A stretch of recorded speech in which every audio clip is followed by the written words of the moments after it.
Well, as the presidential campaign in the United States continues to gain momentum, one of the main issues on the foreign policy front will be America's relationship with China. To look more closely at what to expect from US-Sino ties throughout the rest of the year, I spoke earlier to Geoffrey Garrett, the CEO of the US Studies Centre and Dean of the Business School at the University of Sydney. Geoffrey Garrett, welcome to the program. My pleasure. Now, both China and the United States are facing very interesting political situations. What role is this playing in US-Sino ties? Obviously, it's pretty important. You know, I think what we see in China at the moment is a lot of navel-gazing in the elite about the country's future. Who's going to be the leader? What does Bo Xilai mean? All that stuff. In the US, obviously, now we know who the Republican nominee is. Republican nominee presumptive nominee Mitt Romney is talking tough on China. It looks like it's going to be a pretty close election. US economy signs of recovery, but still high unemployment. Obviously, the politics at the moment in both countries probably mean to me that there won't be big innovations in US-China relations, either positive or negative, actually. Have you seen a sort of particular escalation of China bashing this year in the United States? Yeah, I mean, that's always interesting. Of course, in election years that happens, and it particularly will happen from the challenger, not the incumbent. So Mitt Romney has talked pretty tough on China. You know, that's normal. China bashing is easy. US unemployment is high. It must be because of a trade deficit and unfair currency manipulation in China. But what you see at the government-to-government level is much more stability, and I think both sides really understand that. Both governments talk tough to the other side, but they're often speaking to domestic constituencies, and what they're saying behind closed doors is, listen, we've got to do this, but we also know that the real imperative is to manage our relationship because it's just so important. China bashing, as you say, it's usually from the challenger, not the incumbent. It's quite a cheap political ploy, really. I mean, and it is geared toward a domestic market. Once, like, say, for example, if we do have a Republican government or administration, they wouldn't continue down that road, would they? No, I don't think so. I mean, Romney, both domestically and internationally, I think, will pivot towards the centre. He'll pivot now that he's the Republican nominee. He had to fend off the far right in Rick Santorum. He's done that. He can now go to the middle. That will help him in the general election. But also, if we're talking about foreign policy as a president, of course he'd move to the centre.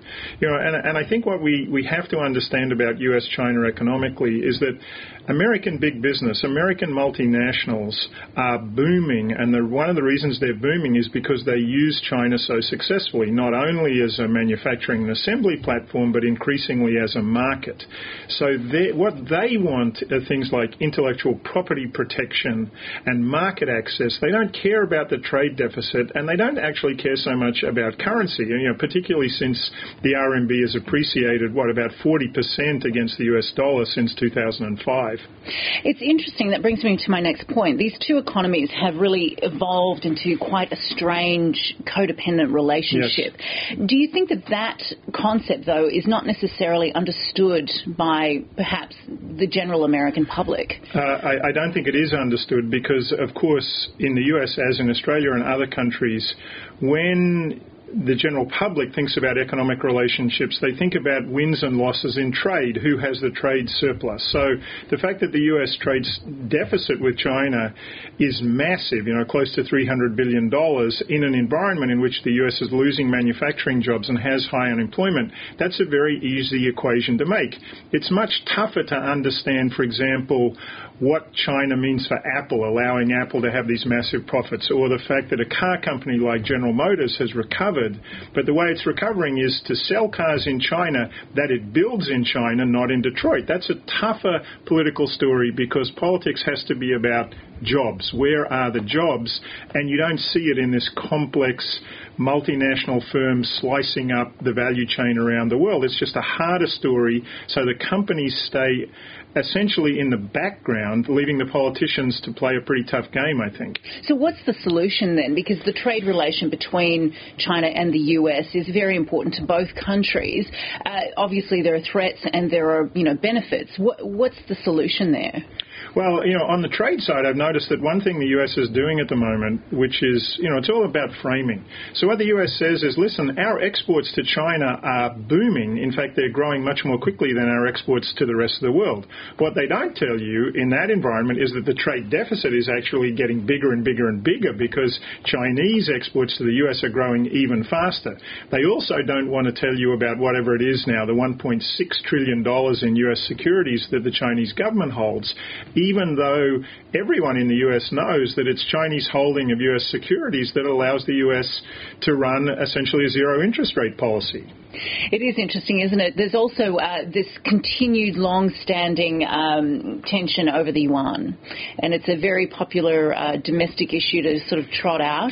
I know that Geithner has been towing a very fine line there, sort of trying to appease at home people and also appease, Chinese officials. What's your view on that?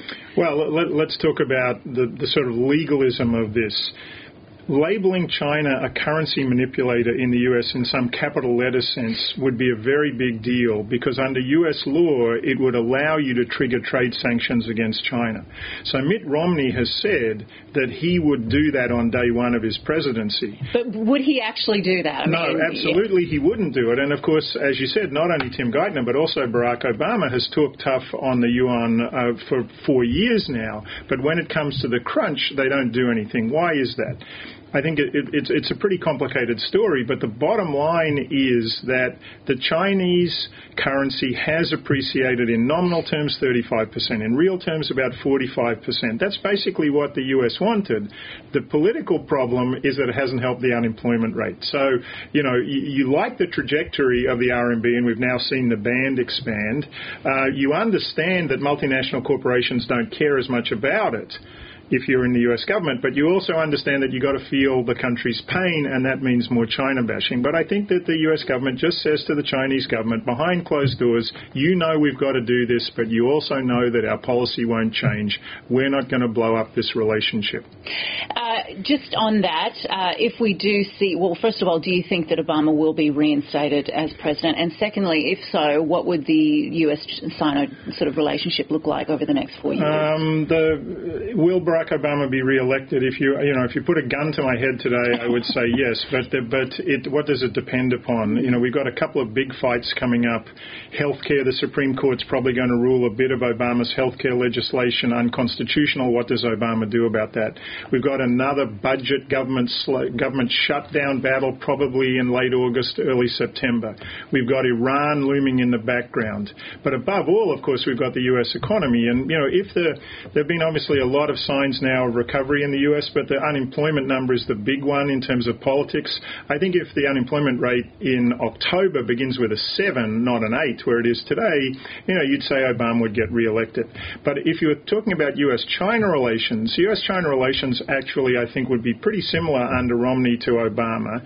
And what they have to be is it's an uneasy coexistence, but a coexistence that both sides know they've got to manage. It's just too important to get wrong. So we see these big philosophical worldview differences between the two countries.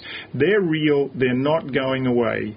But the fundamental difference between U.S.-China and U.S.-Soviet Union in the Cold War is that U.S.-Soviet Union had no economic relationship to speak of between each other. U.S.-China is the biggest economic relationship to both sides and the biggest economic relationship in the world. It's too important for politics to get in the way, I think. Geoffrey Garrett, thank you for joining the program. My pleasure, Whitney.